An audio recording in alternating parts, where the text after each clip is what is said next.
교육정보의 모든 것, 교육진담입니다. 안녕하세요. 교육진담입니다. 오늘은 수요 독서 시간입니다. 그동안 많이 예고해드렸던 부분이죠. 지난번에 그 침묵의 봄 할 때 환경 문제에 관련되어서 굉장히 시원시원한 목소리로 허리가 고구마켓이다 오셔서 허리가 아프셨던 최인수 박사님이 번역에 참가하셨던 그런 책이죠. 따비 출판사에서 나온 전환의 키워드 회복력이라는 제목의 책입니다. 마이클 루이스 패코터니라는 그 두 분의 어떤 교수님께서 아마 지으신 책이고요. 많은 어떠한 번역자분들께서 오셨는데, 오늘은 그 대표 번역자이시고 서문을 직접 담당하신 전대욱 박사님 나오셨습니다. 안녕하세요. 예, 반갑습니다. 전대욱입니다. 예. 전대욱 박사님. 예, 욱입니다.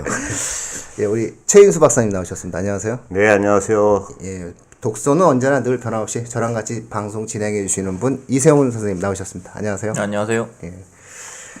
자, 뭐 두 분 박사님께 먼저 질문을 드릴 수밖에 없겠네요. 예, 이 책을 번역하시게 된 그 동기가 있으신가요? 예. 먼저 그 부분부터 좀 한번 말씀을 직접 들어볼게요. 예. 예, 실은 이 책을 저희가 번역하기 전에 이 역자에 보시면 미래 가치와 리질리언스 포럼이라고 돼 있는데요. 그 포럼을 저희가 사실 하고 있었습니다. 이 포럼을 하게 된 계기는 페이스북에서 사실 저는 리질리언스라는 이 새로운 개념들을 이제 어떻게 사회과학적으로 적용시킬까 이런 것들을 이제 연구하던 차에 페이스북에 이제 이런 관련된 글들을 많이 올렸었는데 또 그 글들에 좀 같이 동화해 주신 그러니까 많은 특히 이제 사회 혁신가라고 해야 되나 아니면 사회 활동가라고 해야 되나 뭐 이런 많은 젊은 친구들이 있었어요. 그래서 그 친구들과 함께 어떻게 하면 이 회복력이라는 개념을 활용해서 우리 사회의 여러 가지 문제들을 해결하고 좀 더 밝은 사회로 나갈 수 있을 것이냐 이런 걸 이제 논의하기 위해서 사실 저희가 포럼을 했었고요. 포럼을 하던 차에 좋은 책을 하나 발견을 했는데 그 책이 바로 리질리언스 임퍼러티브 이 우리가 지금 논하고 있는 이 책의 영문 원저죠. 그 임퍼러티브 책을 발견해서 이 책을 한번 우리가 다 같이 번역을 하면 좋겠다. 저희가 스스로 스터디를 하려는 차원에서 사실은 이제 좀 번역을 했던 책이라고 할 수 있겠습니다. 네, 내용이 되게 두꺼워요. 예, 저희가 늘 이제 사실은 이제 학생들에게 진행을 하기에는 아마 이 학생들이 아마 한 3년 읽어야 될 것 같아요. 네. 예. 근데 그 원래 그 번역했던 이 책도 뭐 요 정도 분량과 요 주제들을 담고 있는 건가요? 이건 뭐 주제는 뭐 당연히 번역을 했으니까 이 주제고요. 예. 그다음에 이제 분량은 사실 이거의 한 반밖에 안 됩니다. 그래서 원래 좀 줄어들. 예, 저는 이 책을 처음 봤을 때 사실 이제 그 전자책의 형태로 PDF 파일로 받아가지고 대략 이렇게 쭉 훑어봤는데 한 4시간 정도? 그러니까 물론 이제 다 읽은 건 아니고요. 이렇게 주요 주제만 이렇게 훑어봤는데 한 4시간 정도 걸렸는데 참 내용이 좋아서 번역을 한 200페이지 남짓이니까 번역을 한번 해볼만 하겠다 싶었는데 실제로 한글로 옮기는 과정에서 분량이 좀 굉장히 많아지더라고요. 그때 해설도 많이 특히 이제 이게 우리나라에 없는 관행들을 이제 없는 프랙티스들을 이제 소개를 하려다 보니까 이제 자세한 각주 같은 것도 달고 뭐 참고문도 많이 붙이고 하다 보니까 좀 양이 많아졌습니다. 죄송합니다. 아닙니다. 요게 만약에 이제 우리가 이제 이 책을 그 학생들이 만약에 읽는다라고 이야기했을 때 어떤 학생들이 중고등학교 수준에서 이 책을 읽을까라는 생각을 했어요. 그래서 천재적인 중학생과 해당 분야 전공에 관심 있는 고등학생이 아마 이 책을 읽을 텐데 최근에 이제 우리 학생들 중에서 이제 관심 있게 생각하는 영역이 뭐냐면은 사회적 기업에 대해서 대단히 이제 자신의 지향성을 사회적 기업으로 두는 학생들이 있어요. 그래서 필독서구나 이런 일단 생각을 들고요. 그 다음에 최근에 이제 또 우리 학생들 중에서 국제기구라든가 국제인권이라든가 뭐 이런 쪽에서 활동하고 싶어 하는 학생들이 어쨌든 주장은 그런 학생들이 많아요. 본심은 어쩐지 모르겠지만 그 학생들의 본심을 믿어줘야 되겠죠. 근데 이제 어쨌든 그 학생들이 사례들을 아마 확보하기가 대단히 어렵거든요. 어떤 실질적인 사례. 그러니까 우리가 흔히 이야기하는 어떤 구체적인 사례 이런 것들에 대한 이해와 어떤 내용들 자체를 얻어본 적이 없을 거예요. 그래서 아마 이 책은 다 읽지 않는다 하더라도 자신의 관심 분야에 맞는 사례를 충분히 얻을 수 있겠다. 그래서 그런 형태의 어떤 활용도가 좀 있지 않을까. 좀 어렵더라도 사실은 자신이 관심 있는 분야의 사례를 얻고자 하는 학생들의 경우에 있어서는 마치 이제 우리가 흔히 이야기하는 탐구 논문이라든가 소논문에 있어서의 사전 같은 역할을 할 수 있다. 뭐 이렇게 저희가 청취자분들과 학생들에게 이야기해 줄 수 있을 것 같아요. 제가 번역을 했지만 뭐 저보다 더 훨씬 극찬의 말씀을 해주셔서 너무 감사드리고요. 아닙니다. 저는 이거 내용을 쭉 보면서 그래 이런 거 찾아보라고 얘기하면 애들이 못 찾거든요. 구글 뒤지고 뭐 해도 사실은 나타나지가 않거든요. 근데 세상에는 다 이렇게 미리 적어놓은 사람이 있어. 뭐 이렇게 얘기해 줄 수 있을 것 같아요. 그래가지고. 그렇습니다. 예. 이 주제가 이제 우리가 한 12개 주제죠? 예, 네, 그렇습니다. 12개 주제인데, 여기 보면은, 새로운 형태의 많이 나와요. 그러니까 어떤 학생들 같은 경우에는 뭐, 예를 들어, 빈민구제금융 쪽에서 뭐 일을 하고 싶은 학생이 있다. 이렇게 하는 학생들은 뭐, 8장을 봐. 뭐, 이렇게 이제 이야기 되어지겠죠? 예. 예, 그런 어떠한 내용들이 이제 굉장히 많이 이제 나타나게 되는 것 같아요. 그 다음에, 시장 경제의 원리에 대해서 뭐 지극히 한번 고민을 해보겠다. 뭐 이런 학생들 같은 경우 뭐 예를 들어 뭐 로크의 책을 좀 읽었다라고 하는 학생들 같은 경우는 뭐 11장에서 나타나는 뭐 새로운 형태의 어떤 소유의 개념을 갖다 놓고 내가 다시 한번 생각을 해보겠다. 뭐 이렇게 우리가 이 책을 다 읽고 이 책을 다 이해하려고 하지 말고 자기 관심 분야에 대한 내용들로 이제 활용을 할 수 있는 그런 어떠한 책이 아닌가 싶고요. 또 한때 이제 우리 학생들이 이제 그 작년에 굉장히 유행했던 작년 재작년에 뭐 많이 유행했던 이제 흔히 이제 유행했던 책이 이제 사피엔스 유행했고요. 이제 대학 입시의 어떠한 학생들이 많이 쓰는 책 중에서는 사피엔스 유명했고요. 그 다음에 뭐 몇 년 전에는 예를 들어서 정의란 무엇인가가 유명했지 않습니까? 예. 근데 사실 최근 몇 년 사이에 가장 강세를 보인 책은 피케티의 책이었습니다. 예, 근데 사실 그 피케티의 책을 학생들이 읽기가 대단히 어렵거든요. 저는 이해를 하고 읽었는지를 잘 모르겠는데, 어쨌든 그 피케티의 책이 어려워하는 학생들의 경우에 있어서는 이 책의 2장을 보면 쉽게 설명되어 있거든요. 그래서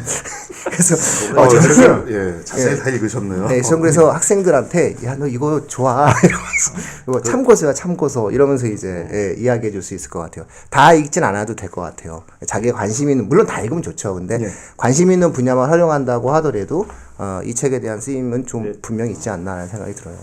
근데 이 책이 이게 처음에는 좀 이렇게 어려운 듯이 보이나 이 모든 장마다 다 이 사례를 가지고 얘기를 해요.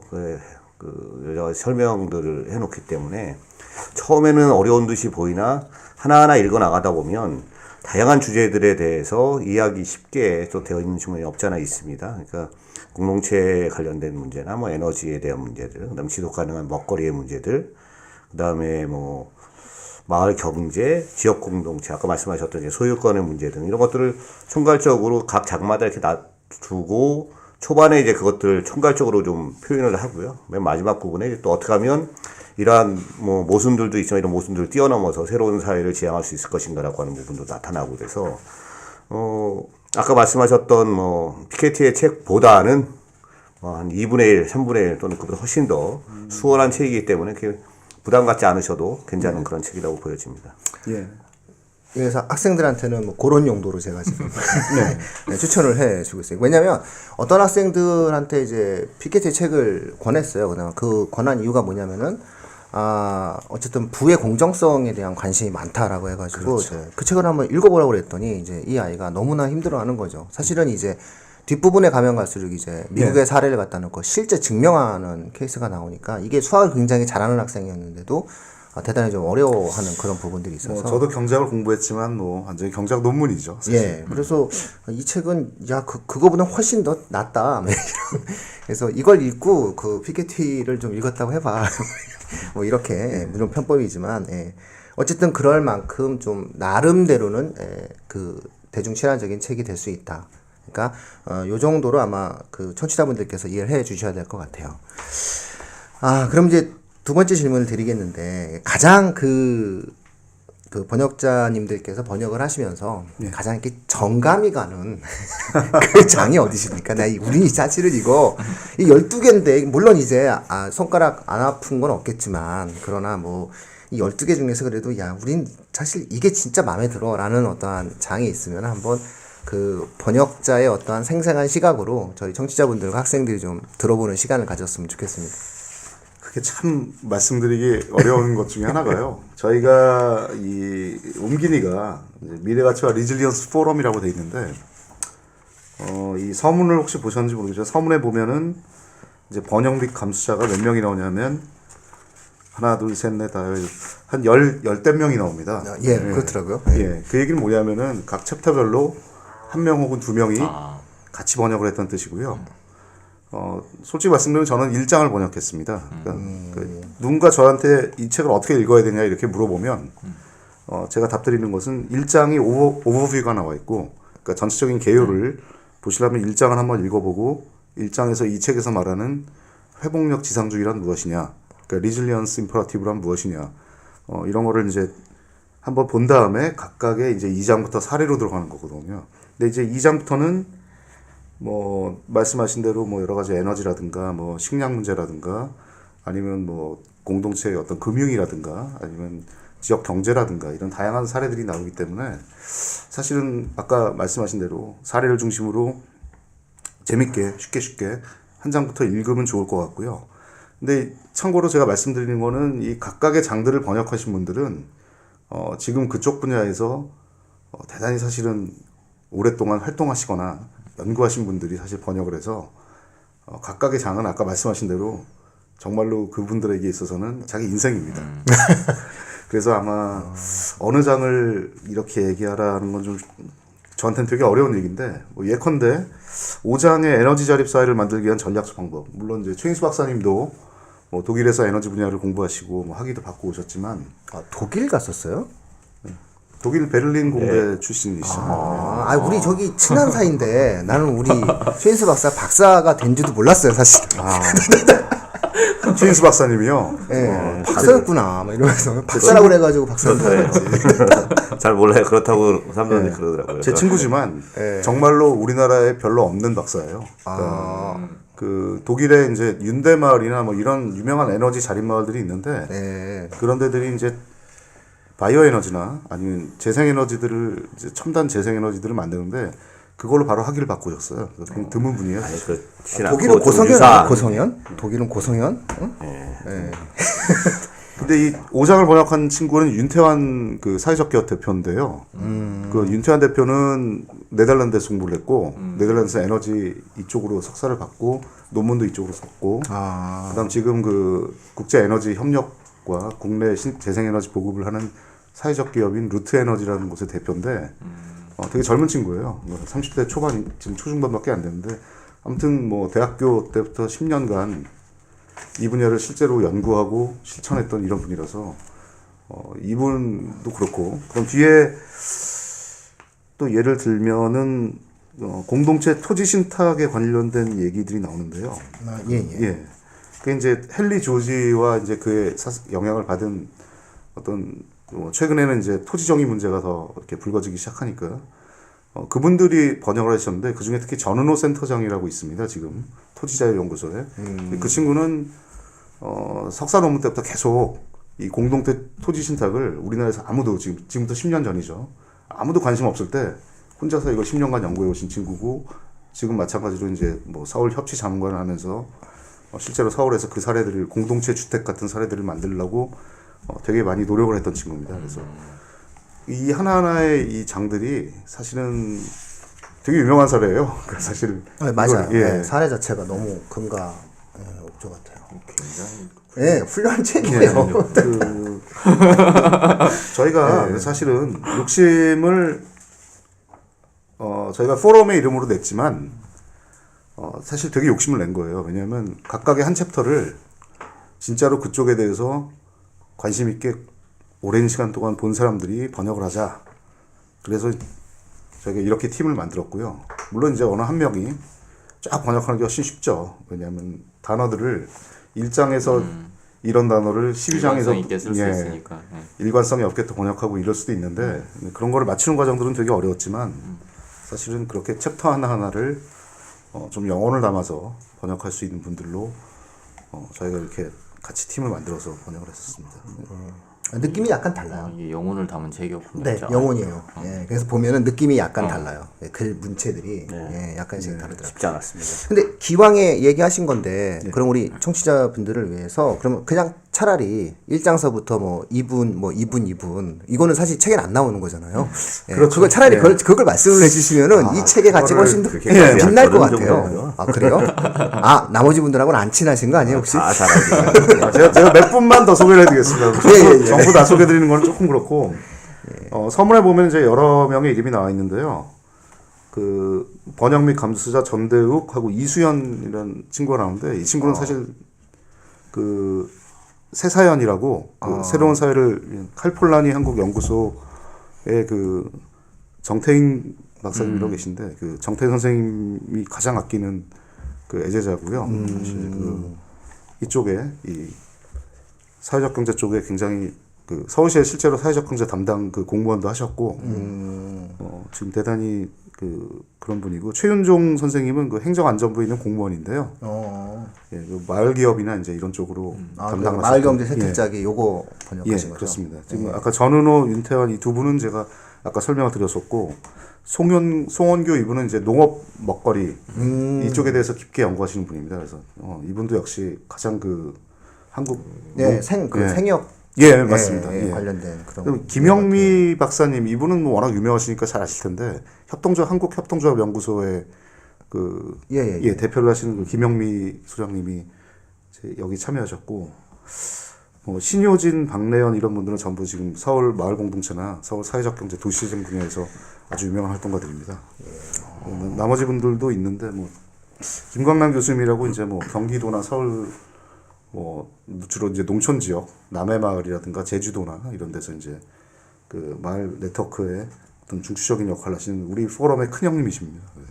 김광남 근데 교수님. 이렇게 다 번역을 하고 나서 이제 미래가치와 리지런스 포럼의 이름으로 해서 실제 이 저자 중에 한 분이신 이제 팻 커네티 분을 한국에 초청을 해서 같이 요 책과 관련된 얘기도 나누고 좀 다른 여러 가지 이야기를 좀 나눴었습니다. 그리고 마이클 루이스 이분도 작년인가요? 예, 작년에. 작년에 서울시에서 초청해서 한국에 왔었고 그래서 이분들이 얘기하시는 게 자신들의 책이 세계 어딘가에서 읽힐 거는 알고 있었지만 그것이 번역되고 있을 거다라고 하는 거는 모르셨다라고 얘기를 하고요. 그래서 이게 이 중에 한 분의 이제 배우자께서 프랑스 분이세요. 그래서 그게 프랑스어로 번역을 하고 있는 건 알고 있었는데 그 어디서 이런 식의 모임을 통해 가지고 그러니까 미래가치 리지런스 포럼이라고 하는 그런 모임을 통해서 이것이 번역되고 있을 것이다. 그리고 많은 사람들이 그것도 특히나 한국어로 그래서 상당히 이제 감명을 받는 그런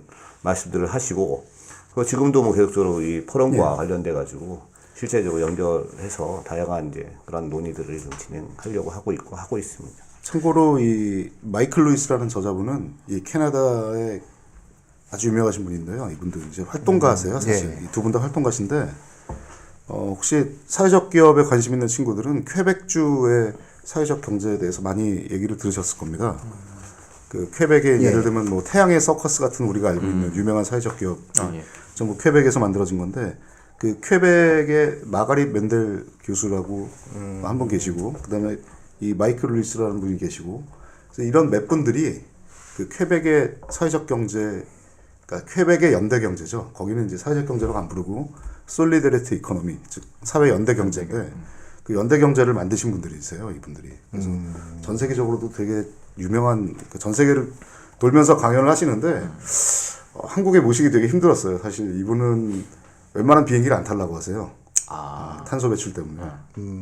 그런 분들이 계시더라고요. 예.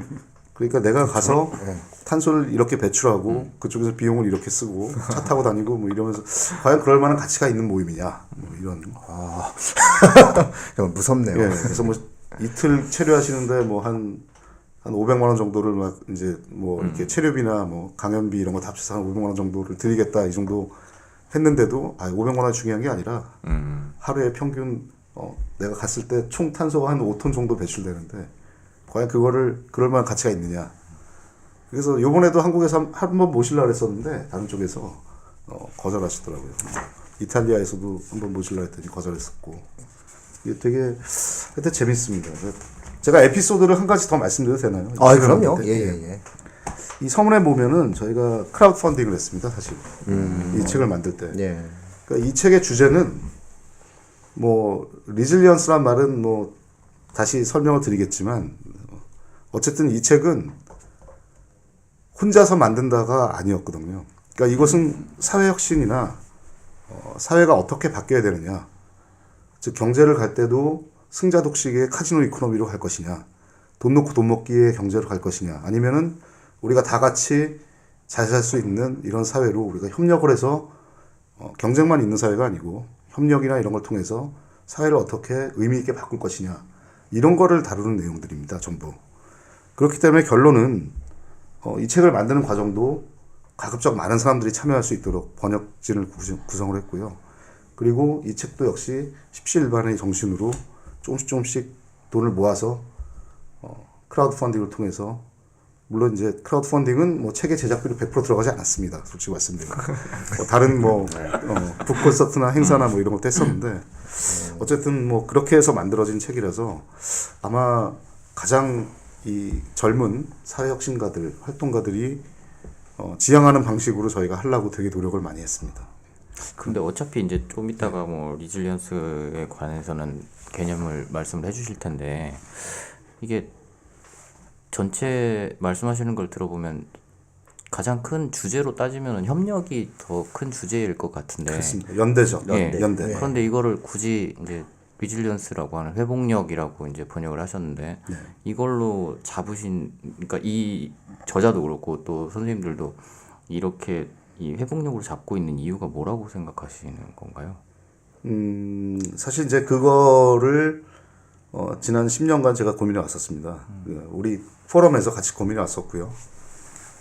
리질리언스라는 개념이 지금은 되게 많이 알려졌어요, 사실. 아마 다 한 번 정도는 다 들어보셨을 텐데, 이 책을 처음 이제 번역하고 이러던, 이제 우리가 포럼을 처음 만들고 했던 한 5년 전만 하더라도 굉장히 낯선 개념이죠. 그러니까 외국 사람들만 좀 알던 개념인데, 외국에서는 이 개념이 언제 떴냐면은 2008년에 유럽에 금융위기가 한번 왔었죠.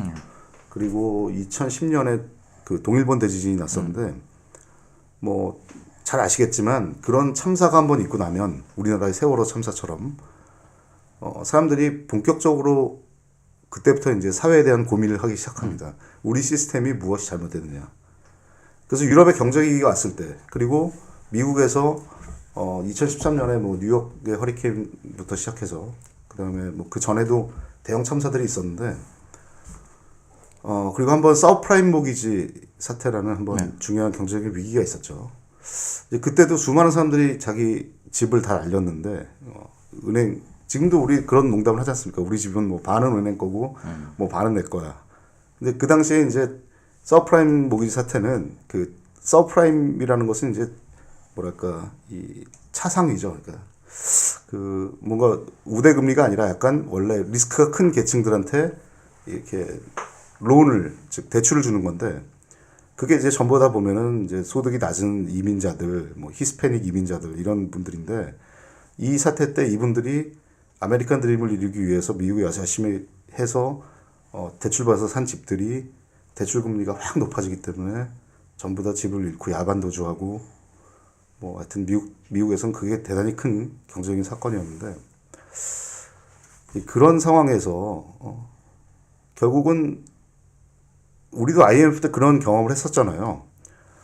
IMF라는 것은 난 평생 동안 30년 동안 한 직장에서 나의 최선을 다하면서 정말로 노력하며 살아왔는데, 나의 의지와 전혀 무관하게 경제 위기가 한번 닥치니까 내가 회사를 그만둬야 돼요. 그럼 나의 노력과 아무 상관없이, 지금 오늘날 우리가 청년들이 사실 그렇지 않습니까? 열심히 공부해서 좋은 대학 졸업했는데 졸업하고 나니까 일자리가 없어요. 나의 의지와 아무 상관없이 내 인생이 결정돼 버린 것 같은 느낌. 이것은 뭐냐면, 이것은 결국은 우리가 사회학자들이 흔히 얘기하는 것도 그렇겠지만, 사회는 점점 거대해지고 개인은 한없이 작아지는, 그리고 개인은 자신의 의지대로 자신의 운명을 개척할 수 없고 자기 결정권이 사실은 박탈당하는 듯한 이런 현대사회 속에 살고 있는 거죠. 그러니까 내가 평생을 열심히 일했어도 경제위기 한번 오면은 나의 가정은 파탄이 나고 내가 평생을 정말로 잘 살았어도 대형 태풍이 오면 지진이 오면 나의 인생은 바로 그냥 그걸로 끝나고 이런 상황 속에서 과연 우리의 자기결정권을 어떻게 되찾아야 되느냐 이런 것이 바로 사실은 사회경제적인 리질리언스의 개념입니다. 근데 사실 아까 재난 쪽에서는 원래 리질리언스는 어떤 개념이냐면요. 그 생태학자들이 죄송합니다. 제가 짧게 끝낼게요. 설명을. 생태학자들이 산불이 나면 생태계가 싹 다 죽게 됩니다. 그 산속에 있는 생태계가. 근데 몇 년 지나고 보니까 다시 산에 나무들이 자라나기 시작하고 산이 울창하고 생태계가 회복이 돼요. 그럼 무엇이 그 생태계를 회복시키는 힘이 되느냐. 이 폐허가 된 생태계 속에서 어떤 산은 보니까 그 속도가 되게 느린 산이 있고 어떤 산은 되게 빠른 산들이 있고 그래서 사람들이 빨리 어떻게 하면 회복시킬 수 있을까 원상태로. 그러니까 어떠한 외부적인 충격이 들어와도 시스템 내부의 어떤 힘이 그거를 빨리 사회를 정상으로 만들게 할 것이냐. 그러니까 마치 이제 세월호 사건 때는 배의 회복력을 얘기할 때 파도가 옆에서 쳐서 배를 계속 기울이게 하면 왔다 갔다 하더라도 다시 중심을 금방 잡을 수 있는 어떤 힘. 물론 이제 물리적인 배에서는 밑바닥에 중심이 있어야 된다. 뭐 오뚜기처럼. 그러면 회복력이 있는 거지만 그렇다면 우리 사회에서는 과연 어떻게 그런 경제 위기가 닥쳤을 때도 우리가 빨리 이것을 회복하고 극복하고 나갈 수 있을 것이냐. 그래서 이 개념은 심리학부터 경제학부터 뭐 재난안전관리까지 뭐 다양한 모든 분야에서 사실은 적용되는 개념인데요. 근데 우리나라에서는 사실 좀 이 개념이 굉장히 낯설었죠. 왜 낯설었을까? 이게 리질리언스라고 하는 게, 그러니까 제가 그냥 언뜻 떠오르는 거는 리질리언스라는 말도 그렇고 또 회복력이라고 하는 번역어도 그렇지만 어쨌든 정상적인 상태가 있고 한번 떨어졌다가 다시 올라와야 되는 상황인 거잖아요. 그러면은 현 상태의 진단을 떨어진 상태라고 진단을 해야 되고 원래 올라가 있었던 상태가 있었어야 돼. 이제 거기로 다시 올라갈 수 있는 건데. 그러면 지금 이 리질리언스라는 단어 혹은 회복력이라는 단어를 받아들이려면 우리 사회가 지금 떨어져 있는 상태다라는 걸 인정하고 가야 되는 것 같거든요. 근데 그거를 과연 우리가 인정하는 순간에 어떤 희망을 갖고 살아가는 게 가능할까라는 생각도 좀 들기는 해요. 그러니까 어떤 시스템이라고 하는 것은 그러니까 뭐 떨어져 있던 위에 있던 그것이 지속되는 이제 균형 상태를 갖고 있어. 어떤 힘의 작용에 의해서 균형 상태를 지속하고 있는 거죠. 안정성이 있는 안정되는 상태를 가게 되는데 그것이 이제 국가별로 따지면 낮은 상태일 수 있고 높은 상태에 있을 수 있지만 어쨌든 균형된 안정된 상태를 갖고 있는데 그것이 어떤 외부적인 힘에 의해서 충격에 의해서 뭐 세월호 같은 경우가 이제 그런 사고인 것이고 아까 미국의 그런 금융위기라고 하는 것이 어떤 외부적인 충격인데 그 충격에 의해서 이 균형 상태가 깨지는 겁니다. 순간적으로. 깨져서 저 밑으로 떨어졌다가 이것이 얼마만큼 그 사회가 회복력이 있느냐, 이 시스템이 회복력이 있느냐에 따라서 빨리 올라올 수도 있고, 아니면 낮은 상태에서 붕괴돼서 밑으로 가버릴 수도 있고, 아니면 이 원래 균형 상태보다 이 경험에 의해서 더 높은 단계로 올라갈 수도 있는 거거든요. 그러니까 저희가 이제 회복력이라고 번역을 하기도 하지만, 한편으로는 이제 회복 탄력성이라고 하는 걸로도 좀 번역을 합니다. 그래서, 그것이 있느냐 없느냐에 따라서 이 시스템이 얼마만큼 다시 규정 상태나 더 안정된 상태로 다시 되돌아올 수 있는 능력, 힘 이렇게 되는 것이고요. 아까 말씀하셨던 그 연대라고 하는 부분들은 어떻게 보면 이런 회복력을 구성한 하나의 요소일 수 있는 것이고 아니면 그런 것이 연대가 잘 되면 이 회복력이 더 좋다 이렇게 평가할 수도 있고 회복력을 나타내는 다양한 속성들이 있습니다. 이 책에 나와 있지만 또 나름대로 이제 뭐 여기 같이 계신 전대엽 박사님이나 또 다른 분들이 연구하고 계시는데 그런 회복력을 어떻게 그러면 어떤 속성으로 평가를 할 것이냐.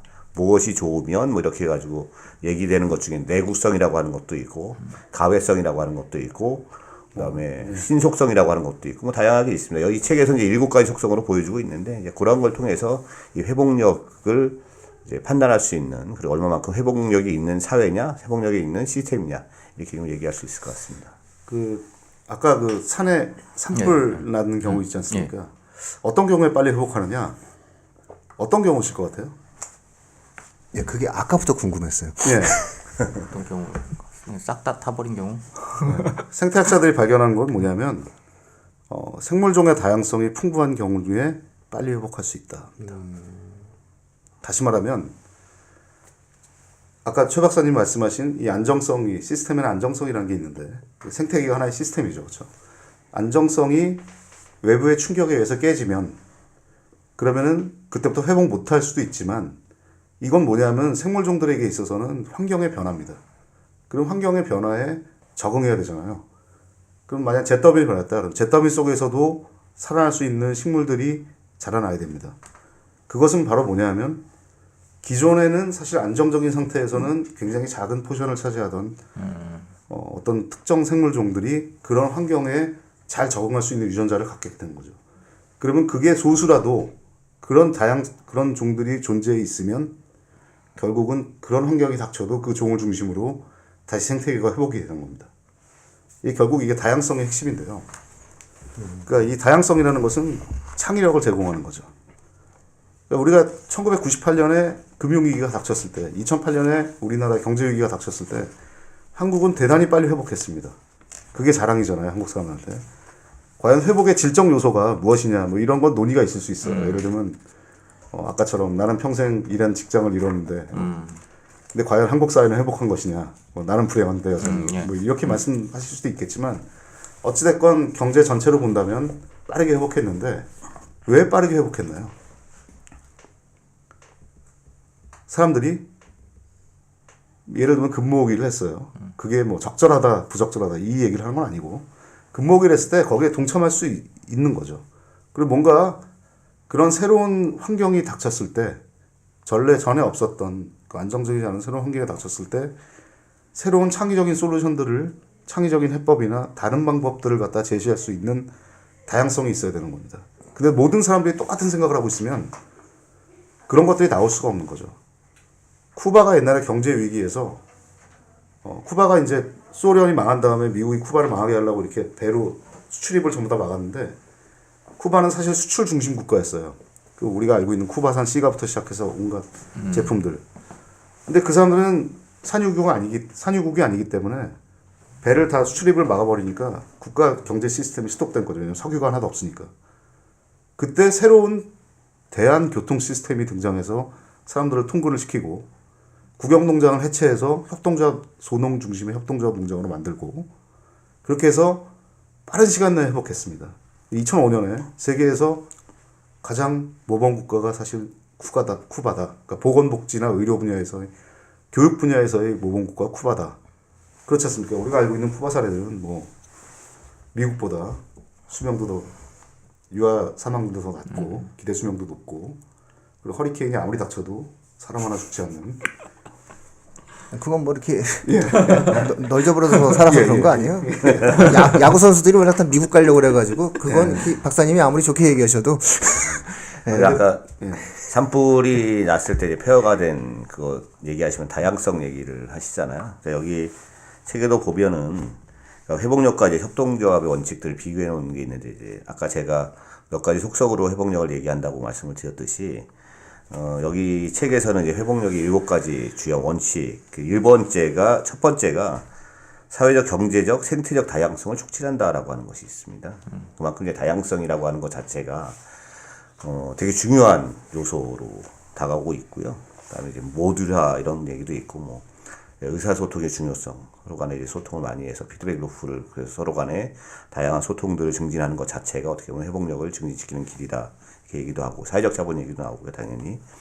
그다음에 뭐 이제 어떤 다양한 그런 학습이나 실험 아니면 뭐 거버넌스 같은 그런 경험들에 대한 뭐 혁신 이렇게 얘기되고 있고 중첩성 아니면 이제 생태적 서비스에 대한 뭐 가치를 뭐 측정한다 이런 얘기들로 해서 다양하게 그 회복력을 평가하는 아니면 이제 그 구성하는 요소들에 대해서 얘기하고 있습니다. 그중에 이제 그걸 적용했을 경우에 아까 산불이 났을 때 빨리 회복력이 회복되는 그 이유는 이제 어떻게 보면 종다양성이나 이러한 것들이 결국은 좀 더 빨리 이것을 다시 회복할 수 있다 이렇게 얘기를 하고 있는 거죠. 예, 그 청취자분들께서 조금 잘 좀 이해를 좀 돕기 위해서 편하게 말씀을 드리자면 이제 우리가 이제 그 학생들이나 청취자분들께서 이제 흔히 고민하실 수 있는 부분들이 뭐 성장이냐 분배냐 우리가 흔히 이제 제시되어지는 그 2가지에 대한 고민을 합니다. 그러니까 학생들도 중학교 시절서부터 고등학교 시절에 이르기까지 가장 많이 경제학 분야에서 학생들에게 어떠한 토론의 주제와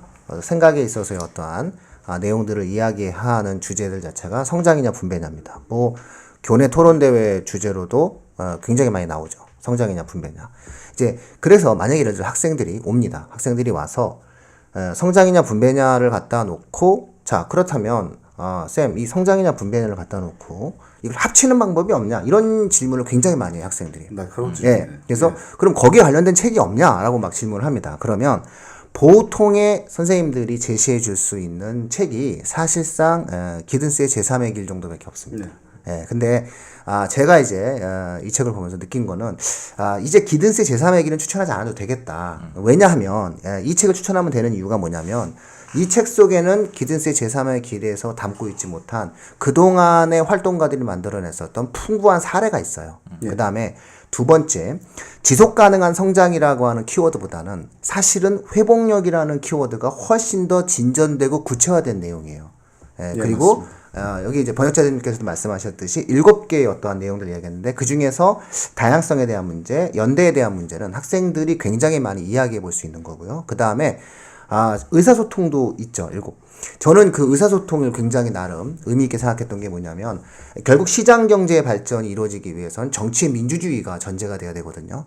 이 정치의 민주주의를 위한 어떠한 하나의 구체적인 방법으로서의 의사소통이라고 하는 개념을 들고 나왔어요. 그래서 저는 추상화되었던 성장과 분배를 결합시키고자 했었던 그런 것들이 조금은 구체화돼서 성장과 분배를 한번 합쳐보고자 했던 한마디로 해서 성장도 하면서 자본주의적 시장 경제의 틀 내에서 성장도 하지만 그 성장하는 틀 내에서 좀 분배도 좀 이런 방법으로 하면 더 잘 되지 않겠냐라고 하는 구체적인 내용들을 담아서 고민을 해봤다라고 하는 부분이죠. 그래서 지금 이제 그 청취자분들께서 뭐 회복력 하니까 이게 뭐냐라고 얘기를 하겠는데 저는 이제 청취자분들 학생들에게 이야기해주고 싶은 부분이 그래 네가 그토록 찾아 헤맸던 성장과 분배 토론할 때 그 힘들었던 그 양자를 좀 결합시키는 방법이 뭐 없어요? 라고 이야기할 때 회복력이라는 키워드로 이 두꺼운 책을 써가면서 구체적인 사례를 만들어내고 그 부분들에 대한 원칙을 제시한 사람들이 있다. 그러니까 필요한 부분에 해당되어지는 부분을 관심 있는 부분들을 갖다가 이제 하나씩 보면 되지 않느냐. 뭐 이런 어떠한 말씀을 좀 드려야 될 것 같아요. 안 그러면은 새로운 개념어가 나왔기 때문에 저희 청취자분들과 학생들이 조금 잘 이해를 못할 것 같아요. 그런데 어쨌든 저는 그래서 저도 질문을 드리고 싶었던 게 그 회복력이다라고 하는 것이 이제 어찌 본다면은 또 다르게 이제 우리가 흔히 이제 이야기되어질 수 있는 게 이제 그 사회 안전망이라는 개념이 있거든요. 이제 또 이제 학생들이 좀 그나마 좀 더 잘 이해할 수 있는 개념어. 그리고 청취자분들께서 조금 더 대중적으로 이해할 수 있는 개념어. 즉 복지의 또 다른 이름인 사회 안전망이라고 하는 요 개념인데 요것과는 명확히 회복력은 제가 보기에는 좀 다른 개념 같거든요. 예, 근데 느낌이 같은 개념이라고 제가 감히 말씀. 그래요? 예. 어떻게 이 부분이 같다라고 생각을 하실 수 그걸 있죠? 설명드리기는 조금 긴데요. 예. 아까 제3의 길을 안성기 기든스의 예. 제3의 길을 말씀해 주셔서 또 많은 청취자들이 사회적 기업이나 뭐 이런 사회적 경제 쪽에 관심이 있다고 해서 그냥 간단히 말씀드리면 2008년 그 유럽 금융위기 때 이제 ILO 세계 노동기구죠. 그 직후에 이제 보고서가 하나 나왔어요. 대다수의 유럽 도시들이 그 경제 위기 때 막 실업자들이 수십만 명씩 발생하고 도시 경제가 마비됐는데 몇 개의 일부 도시에서만 그 충격이 굉장히 미미했다. 그래서 어떻게 그 도시들은 경제 위기로부터 리질리언트 할 수 있었을까? 그러니까 이 보고서의 제목입니다. 그 도시는 바로 몬드라곤이죠. 몬드라곤. 스페인의 협동조합으로 유명한 도시 몬드라곤인데 거기는 실제로 실업자가 거의 발생하지 않았으니까 물론 발생은 했는데 다른 데 비해서 훨씬 적게 발생하고 사람들의 소득이나 이런 우리처럼 이렇게 극단적인 대량 실업의 사태나 이런 것들이 벌어지지 않았던 도시인데 그건 뭐냐면 가치이지 않습니까? 그렇죠? 우리가 성장과 분배 말씀하셨지만 제3의 길이라는 것은 뭐냐면 우리가 이를테면 시장 경제를 지향을 하느냐 아니면은 정부의 개입을 지향하느냐. 그럼 시장 경제에 맡겨놨더니 수익성이 없는 곳들 무슨 시골 산골에 버스가 운영이 안 돼가지고 그 사람들도 버스 탈 권리가 있고 서비스를 받을 권리가 있는데 그래서 결국은 세금을 걷어서 그 사람들에게도 서비스를 제공하는 뭐 이런 것들이 일종의 우리가 얘기하는 공공정책이지 않습니까? 그러니까 제3의 길이라는 거는 그 시장도 잘 못하고 정부도 그렇게 하려고 정부가 나서서 세금도 걷어서 정책도 하는데 정부도 재정 파탄이나 경제 위기를 맞아서 그것이 거의 작동하지 않았던 순간들이 바로 그 고질적인 유럽의 금융 위기들이죠. 최근에 닥치는 정부의 재정 파탄으로 공공 서비스를 하나도 제공하지 못하게 되는 결과가 났습니다. 그럼 예를 들면 지방 재정의 파탄이 나면 복지를 당장 줘야 되는데 그게 안전망이죠 일종의. 당장 사람들에게 복지 수당을 줘야 되는데 세금이 안 거치고 정부가 재정이 워낙 마이너스가 심하니까 복지를 못 주는 거죠. 지방자치단체가 파산이 나는 거죠. 그런 경우들도 일본에도 있습니다. 그런 상황에서 그렇다면 이 사람들은 당장 굶어 죽으란 말입니까? 복지 수당을 받아야지 장애인들도 먹고 살고 다 먹고 사는데 그런 경우에 그러면 누가 이 사람들을 돌봐야 되느냐? 누구긴요. 뭐 아쉬운 옆집 사람이 죽어가는 걸 볼 수는 없지 않습니까? 그게 바로 공동체의 힘입니다.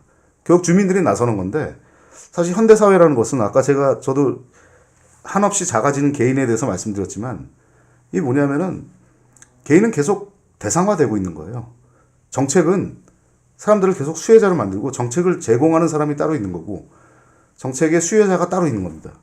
사실 그게 아니거든요. 우리가 살던 옛날 마을 공동체나 이런 것들을 보면 내가 아쉬운 사람이 가서 하는 거고 그 다음 서로 도와가면서 하는 거지 누구는 정책 공급자고 누구는 정책 수요자고 이게 서로 이렇게 구분되진 않았거든요. 근데 점점 사회가 그렇게 개인을 이렇게 대상화시키고 구분되는 이런 현상들이 있는데 결국은 공동체의 힘, 연대의 힘 이것으로 그런 여러 가지 위기들을 극복하자 뭐 이런 얘기죠. 이게 아까 말씀하셨던 그 스페인의 몬드라곤 뭐 다 아신다고 생각은 되는데 이 몬드라곤이 협동조합의 도시다 이렇게 판단할 정도로 그 안에 있는 기업들은 협동조합의 형태로 구성이 되어 있어서 아까 2008년에 금융위기를 맞아서 실업자가 발생을 하죠. 근데 그것의 충격도 적게 받고 또 이렇게 실업자가 발생하면 그 옆에 있는 다른 협동조합 기업에게 같이 취업을 시킬 수 있는 그런 식으로 해서 이제 이 완충작용을 하고 그러면서 이 협동조합의 형태를 갖고 있는 것이 그러한 외부적인 충격이나 이런 것에 더 강하다라고 하는 것도 이제 보여줬던 그런 사례인 거죠.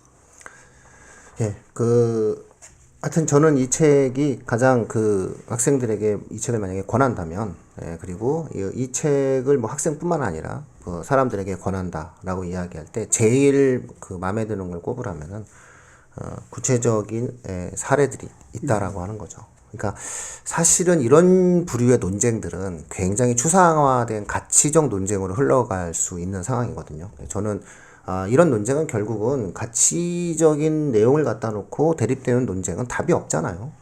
왜냐하면 너는 그렇게 생각해, 난 이렇게 생각을 해 라고 하면 이제 끝나는 거기 때문에 그럼에도 불구하고 중요한 것은 그 논쟁을 보다 더 진일보시켰다고 생각을 하는 게 뭐냐면 각각의 케이스에서 성공한 케이스들을 제시한다는 거죠. 그러니까 결국은 굉장히 중요한 게 어떠한 사회과학에 있어서 그리고 우리가 어떠한 대립되는 형태의 가치적 충돌에 있어서의 논쟁에서 가장 중요하게 여겨져야 될 것이 가장 중요한 구체적 사례가 있느냐에 대한 문제거든요. 근데 이 두꺼운 600페이지 넘는 이 책들이 대부분 다 구하기 어렵다는 그래서 어떤 공동체, 연대, 다양성 이런 것들을 통해서도 우리가 성공할 수 있다라고 하는 것들에 대한 각각의 영역별 사례가 나와 있어요. 뭐 환경, 그 다음에 어떤 농업, 마을 공동체, 금융 어떤 이런 부분들에 관련된 어떤 내용들이 나와 있어서 정말 감사하다 일단 이런 생각이 일단 좀 들었어요. 그래서 처음에는 우리 최인수 박사님께서 내가 좀 한 게 있다 이렇게 얘기해가지고 저는 진짜 아니 우린 그런 방송이 아니다. 우리 이세훈 선생님께서 그토록 책을 번역한 게 한두 권이 아닌데 저 청취자분들께 제가 오늘 처음 공개하자면 아마 라틴어에 대한 번역된 책에 우리나라에서 몇 권을 좀 우리 세훈 쌤이 좀 번역을 하셨고 지금도 이제 민음사에서 보다도 좀 친대중적 책을 번역하신다 해서 제가 맨날 시저의 사랑 이야기를 해야 이게 책이 팔린다라고 제가 얘기를 하는데 그럼에도 불구하고 이제 저희가 그런 부분을 안 했었어요. 안 했는데 이 책을 이제 이렇게 한번 보면서 쭉 이제 그 책에 관련된 내용들을 이제 훑어보니까 야 이거다 이거 우리 애들이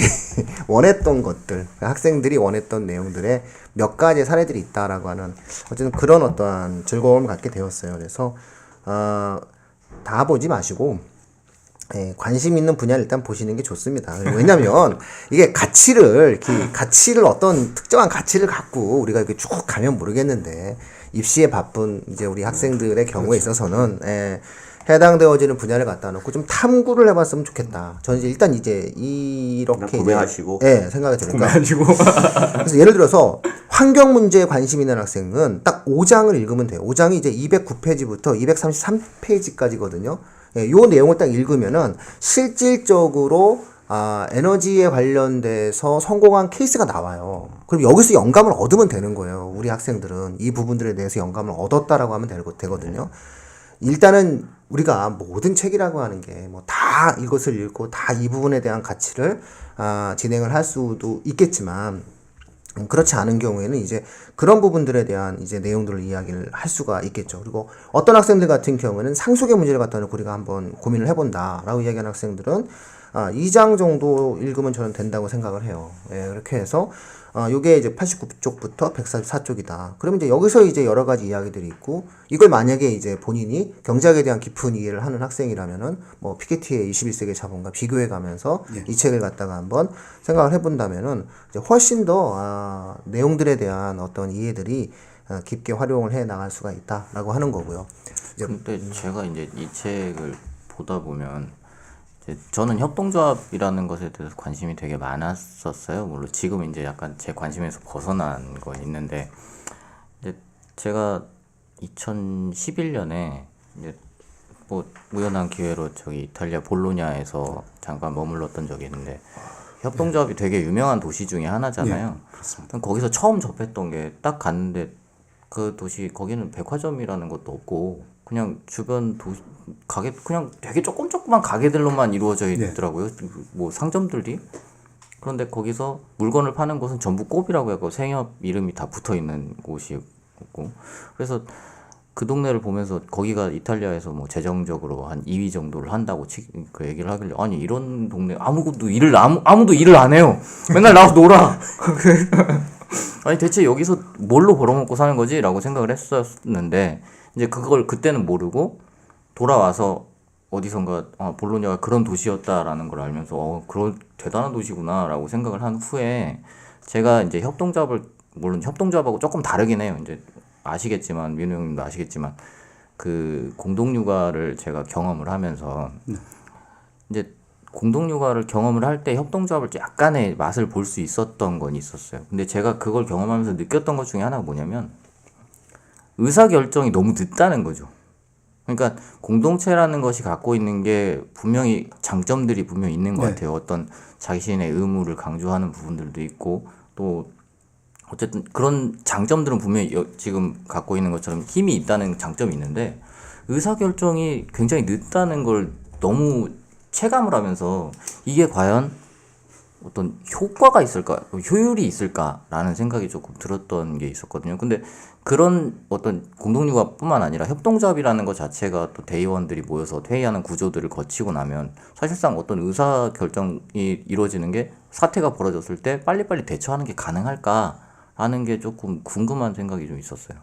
한국 사람들에게는 아마 그게 좀 힘든 항상 이게 빨리 이 책에서도 가장 이제 얘기하는 빠른 경제 성장, 뭐 그다음에 성장 중심주의, 성장 지상주의, 뭐 성장만이 무조건 걸 해결한다 이렇게 됐을 때 그랬었는데 어찌됐든 어떻게 보면 그런 공동체의 항시적인 그런 뭐 상호간의 의사소통이나 내부의 결속력에 의해서 그러한 것들 자체가 그렇게 오래 걸리지도 않을 것이고요. 그러니까 우리가 상상할 때는 그런 거 사람이 많아지면 그것이 오래 걸릴 수 있다 이렇게 생각을 하는데 다소 약간은 오래 걸릴 수 있을지 모르지만 그것이 더 내실화된 그런 결정들을 할 수 있고 탄탄한 그러한 결정들을 할 수 있고 미래를 예측할 수 있고 하기 때문에 집단적인 지성에 의해서 그렇기 때문에 이것이 빨리빨리 해서 벌어지는 그런 오류들보다 오히려 이러한 공동체의 그러한 단합된 그러한 의사결정을 통해서 보다 내실 있는 그러한 결과들을 가져올 수 있을 것이다라고 해서 어떻게 보면 한국 사람의 입장에서는 좀 빠른 문화 이런 건 좀 있지만 좀 그렇게 좀 이해하면 더 어떨까 싶습니다. 근데 그 의사소통 문제는 그 사안에 따라서 틀린 것 같아요. 그러니까 예를 들어서 협동조합 시스템에서의 사안에 따라서 어떤 사안은 전체적인 형태의 의사소통을 수렴하는 것이 더 빠르고 효율적일 수 있어요.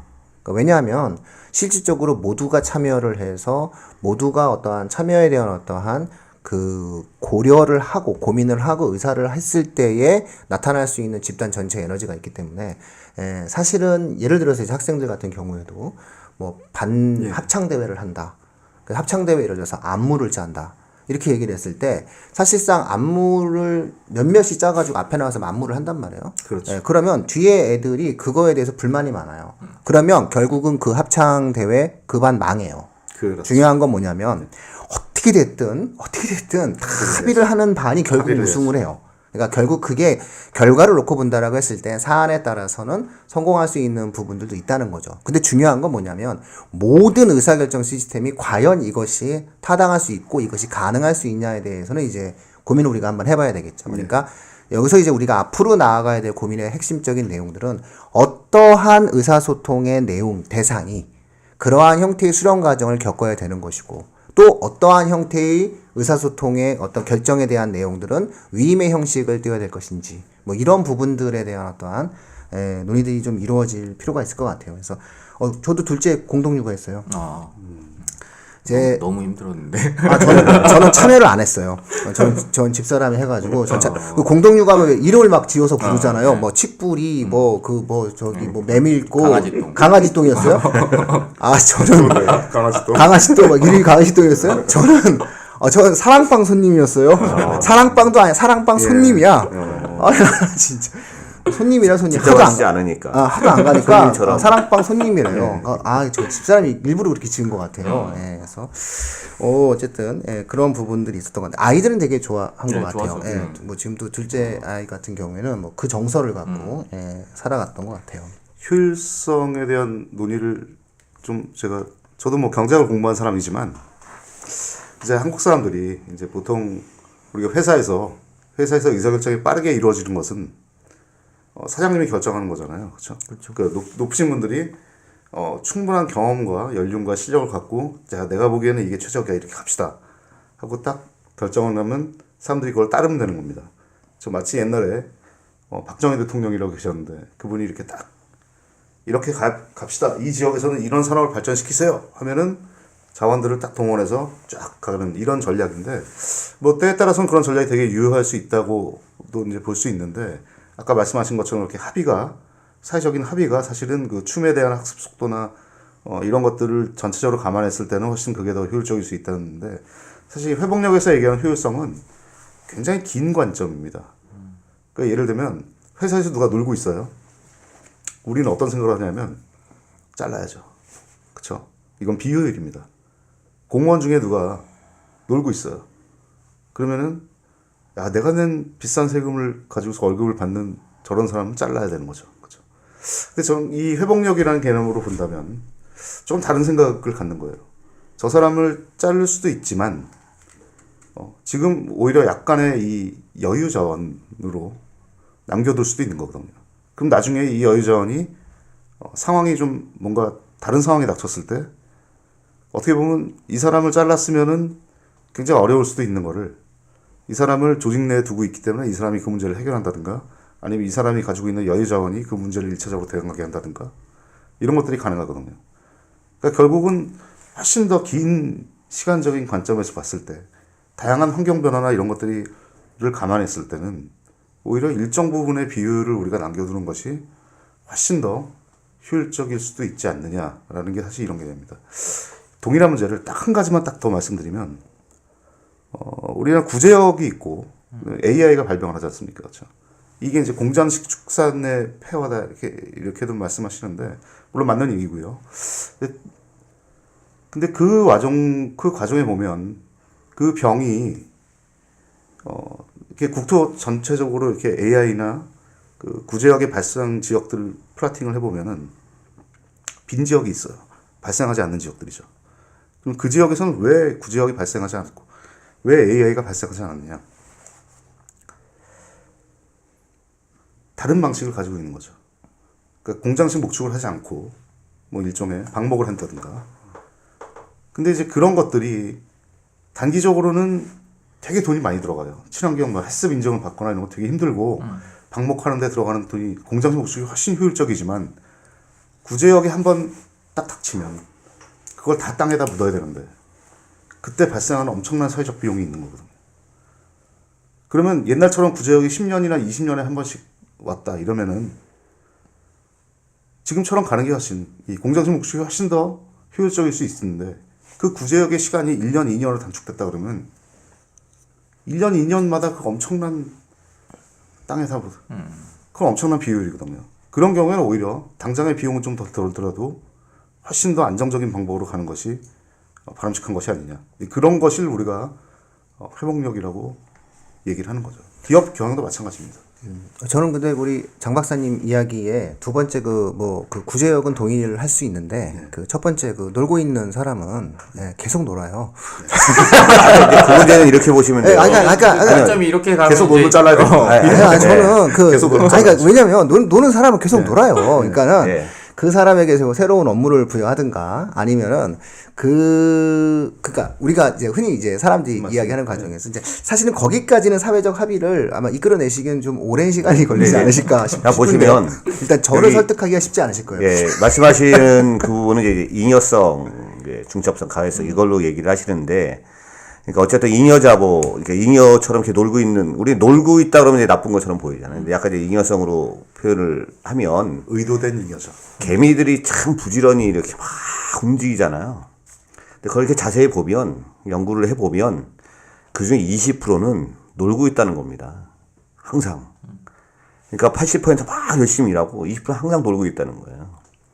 그리고 그 20%를 딱 떼어내요. 노는 그 개미를 쫙 떼어내서 80%만 놔두고 일을 시키면 그 중에 또 20%가 논다는 겁니다. 딱 열심히 일하는데. 그러니까 그 개미들이 그 20%는요, 말씀드리면 죄송한데, 그 20%가 노는 건, 당연한 거예요. 그건 사회적 시스템이 그렇게 되어 있으니까. 그러니까 그거는 휴가라는 제도가 있는 거고, 시스템적으로 정리가 되어 있는 거죠. 근데 이제 우리가 흔히 이야기하는 과정에서 조직 전체가 자신의 역할과 자신이 해야 될 일이 있음에도 불구하고 일을 하지 않는 사람들이 있는 게 현실적인 일을 모습이거든요. 덜 한다 이렇게 보시면 그러니까 한다가 그렇죠. 조직 설계를 잘못한 거죠. 네, 그렇죠. 그러니까 저는 이제 그거를 동일하게 생각하면 안 된다는 거예요. 그러니까 동일하게 생각하면 안 되는 거고, 확실하게 20%는 너는 이때부터 이때까지는 너는 놀아. 이게 맞는 거예요. 그 의도된 이용가 맞는 거죠. 의도된 너는 그냥 너는 그 3개월 동안 그 휴가를 줄게. 너는 놀아. 나머지 80%는 정말 열심히 일을 해야 되는 거죠. 그게 조직 전체의 효율성이 돼야 되는 건데, 지금의 과정에서 이제 우리가 흔히 사회적으로 문제가 되어지는 것은 누구는 일을 하고 누구는 일을 하지 않으면 모두가 일을 하지 않게 된다는 거예요. 그러니까 저는 이제 이렇게 얘기를 하는 거죠. 지금 만약에 그런 취지시라면 그 말의 표현을 진행을 하실 때 맞습니다. 잉여라고 하는 부분은 보장이 돼야 되는 것이고, 우리 사회가 분명히 그러한 잉여를 갖다가 제도적으로 보장하는 것이 맞다라고 이야기를 하셔야 되는 거고요. 이 잉여가 아닌 사람들은 모두 일사불란하게, 개미 80%가 얼마나 부지런하게 일합니까? 그래서 일을 할 수 있게끔 만들어가야 된다. 이렇게 얘기하면 조금 놀고 있다고 표현 안 하고요. 재충전의 시간을 갖고 있다. 그러니까 오해의 소지가 좀 없지 않을까라는 거예요. 왜냐하면 네, 알겠습니다. 다수의 사람들이 설득을 할 때, 저는 설득이 좀 되셨으면 좋겠는데, 이런 부분들에 대해서. 근데 아마 설득이 좀 잘 안 되지 않으실까. 설득이 잘 안 되죠. 일부러 던지는 거예요, 그냥. 100명 중에 1명이 이런 얘기를 하는 거죠. 아닙니다. 예. 그 언젠가는 우리 사회가 연대와 다양성에 대한 존중이 이루어진다면은, 지금은 한 명이 이야기를 던지지만, 그것이 2명, 그것이 4명, 이렇게 이제 이야기가 펼쳐나가야 되는데, 굳이 그러한 이야기를 펼쳐나갈 때 오해를 불러일으키지 말고, 조금 이렇게 사람들도, 알겠습니다. 수용할 수 정치하게 있게, 좀. 다듬어서 네네네. 잘 말씀드리도록 하겠습니다. 네네. 앞으로 좀 부탁드릴게요. 왜냐면 노는 사람 계속 놀아요, 진짜. 알겠습니다. 최인수 박사님 혹시 계속 노는 거 아니에요? 저는 뭐 재충전의 시간을 근데요, 노는 것도 의미가 있는 겁니다.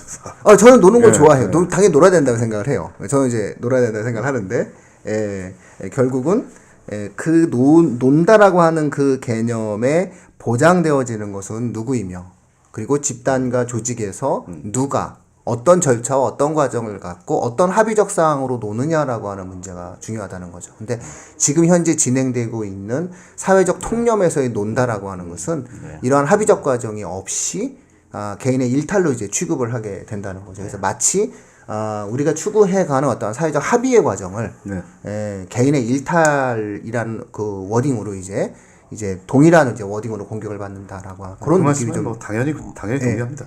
좀 당연하신 그런 말씀입니다. 정도입니다. 저는 일단 저도 놀아야 된다고 생각하기 때문에 놀이가 좋은 거죠. 다시 잠깐 이 책에 대해서 자꾸 노는 얘기 하다 보니까 좀 책 읽은 얘기를 좀 잠깐만 더 짧게 드리면, 지난번에 침묵의 봄이라고 하는 레이첼 카슨의 1964년도에 쓰신 그 책에 이제 살충제, 그리고 DDT 이런 것들이 얼마만큼 자연을 파괴하고 이 환경을 파괴하는가에 대해서 정말 그 시절에 50년 전에 경종을 울렸던 그 책인데, 저는 이 책이 그 책에 이 속편 비슷한 느낌을 사실은 되게 많이 받습니다. 번역할 때도 그렇지만 읽으면서도 그 하나하나의 사례가 다 그런데, 그러니까 거대한 이제 그러니까 빠른 경제 성장 중심적인 그러한 것들에 의해서 진행돼 왔던 것이 이제 금융 자본들을 거대하게 만들었고 거대한 부들이 생겼는데, 이것이 결국은 지역을 파괴하고 공동체를 파괴하고 사회에 다양한 그런 것들을 좀 약화시킨 측면들이 있다라고 하면서 그래서 어떻게 대응할 것이냐라고 하는 그런 측면들이 좀 보여지는 책처럼 저는 느껴졌습니다. 그래서 인간이 지난 생태계에 악영향을 미치면서 지금까지 뭐 일반 3,000종의 생물종이 멸종됐다라고 합니다. 그래서 그럴 정도로 이제 인간이 했던 그러한 다양한 그 환경에 대한 이런 부분들을 이제 우리는 이제 새로운 전환의 시점을 맞이해야 한다라고 하는 얘기들을 하고 있어서 저는 이제 침묵의 봄에 2탄 이런 정도로 느낌이 좀 있었던 책이기 때문에 꼭들 한 번쯤 보셨으면 하는 그런 생각이 듭니다. 저는 사실 이 책을 보면서 2007년에 노벨 경제학상을 받은 엘리너 오스트롬의 공유주의 비극을 넘어 그 책을 조금 더 현실적인 버전으로 만든 책이 아니냐 이 생각을 좀 많이 했었습니다. 물론 제가 뭐 남들이 들으면 저를 보고 이제 오스트롬 빠돌이라고 얘기하는데요. 저는 이제 좀 유식한 말로 오스트로몰로지스트라고 하고 빠돌이라고 얘기하는데, 이게 이 오스트롬이 얘기했던 것은 결국 그 문제죠. 그러니까 만약 뭔가 사회 문제가 있다면, 뭔가 우리가 해결하지 못하는 문제가 있다면, 이제 그 해결하지 못했다는 얘기는 우리 자연스러운 이 경제 시스템에서 뭔가 그 안에서 해결을 못하는 문제죠. 그런 문제가 있다면 정부가 나서서 한다. 그게 이제 전통적인 견해고요. 그래서 정부의 기능과 시장의 기능이 대단히 중요한 건데, 근데 오스트롬은 다른 얘기를 했어요. 결국은 그 문제를 이 자연환경과 관련된 문제는 시장은 뭐 당연히 해결하지 못하고 뭐 공해물질을 계속 내뿜고 뭐 이런 거죠. 그렇죠? 그렇다고 해서 정부가 규제를 만들고 나서서 뭔가 이렇게 관리를 하고 이런 것에도 결국 정부는 한계가 있다. 그 정부의 정책이 효율적이지 않을 수도 있다. 규제라는 것이 항상 그렇지 않습니까? 이 완벽한 모니터링 시스템을 가져야 되고, 그리고 그 현장의 상황들을 정확하게 이해해야 되고, 그런 상태에서 적절한 규제가 들어가야 되는데, 사실은 규제라는 것은 법에 의해서 이렇게 전국적으로 일률적으로 이렇게 들어가는 것들이 많기 때문에 실패 확률들이 상당히 있는 거죠. 그 상황에서 결국 우리가 지속 가능한 이 공유지의 관리를 하기 위해서는 누가 나서냐? 수평적인 민초들이 서로 수평적인 이 공유지라는 하나의 동일한 이해관계를 가지고 가야 된다. 뭐 이런 얘기를 했던 것 같고요. 그래서 저는 이 같은 맥락의 이야기가 아닌가 이런 생각이 들고, 또 한 가지 제가 진짜 드리고 싶은 얘기가 있는데 다음 주에 드릴까요? 다음 주에. 다음 기회에. 네, 다음. 예, 알겠습니다. 예. 뭐, 근데 이러면 굉장히 궁금해져가지고 사람들이 막 다 힘들어한단 말이에요. 예. 그거는 이 책의 제목이 왜 리질리언스 임퍼러티브냐. 예, 예. 그건 일단은 회복력 지상주의냐. 해 주셔야 될 네. 것 같아요. 예. 근데 예를 들면 부동산 문제가 있습니다. 우리나라에.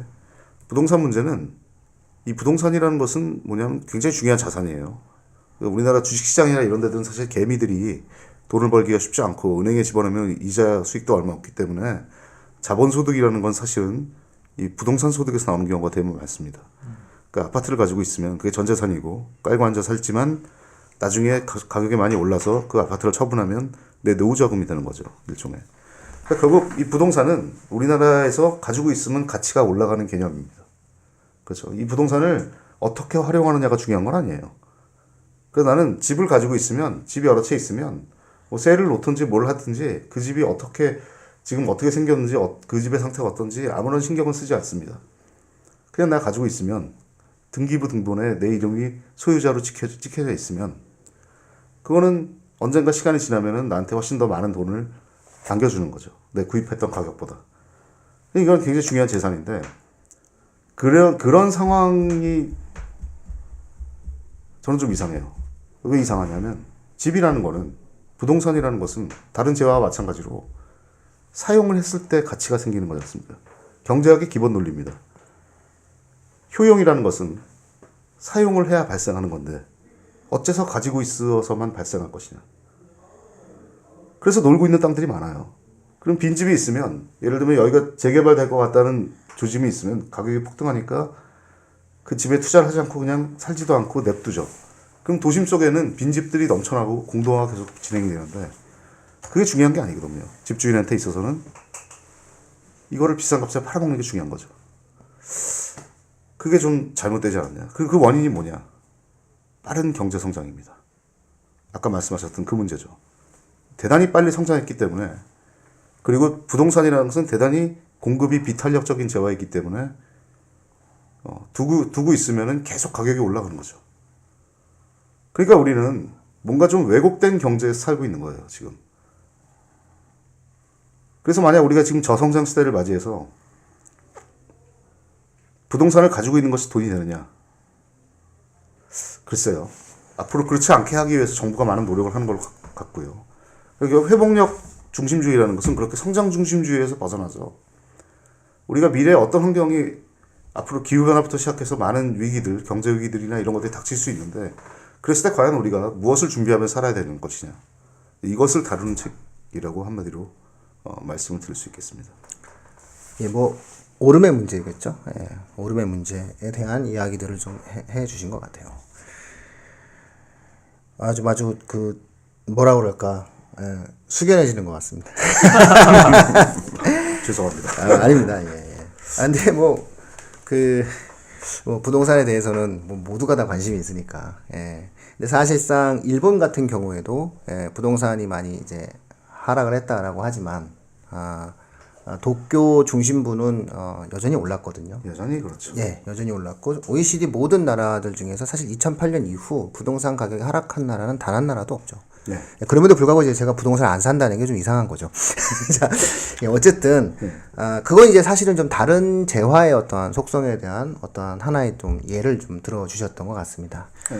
예.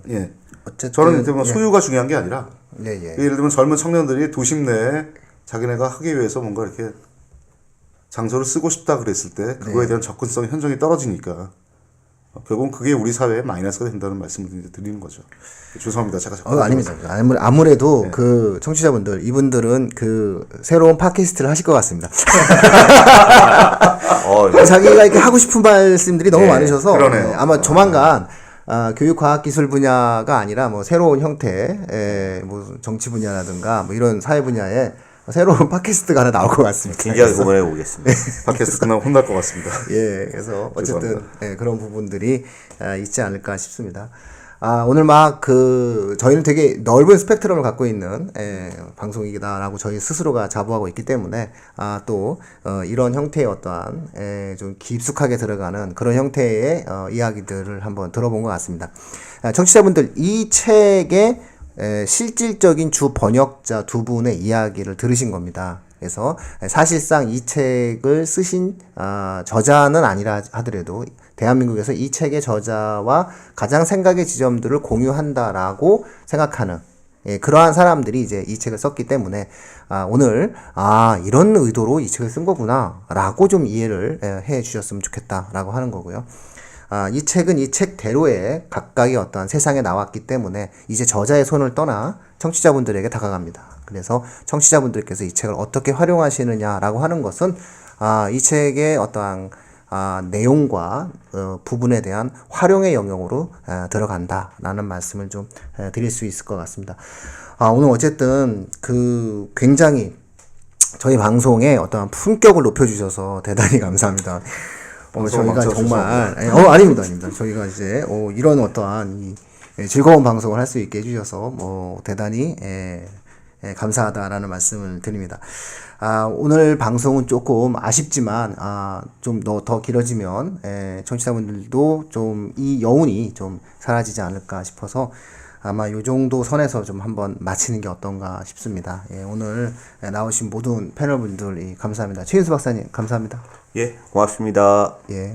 전대옥 박사님 감사합니다. 예, 감사합니다. 세훈쌤 고맙습니다. 예, 감사합니다. 전환의 키워드 회복력, 따비 출판사의 번역자들을 모시고 오늘 교육진담 수요 독서 방송을 진행했습니다. 고맙습니다. 교육진담이었습니다. 진담이었습니다.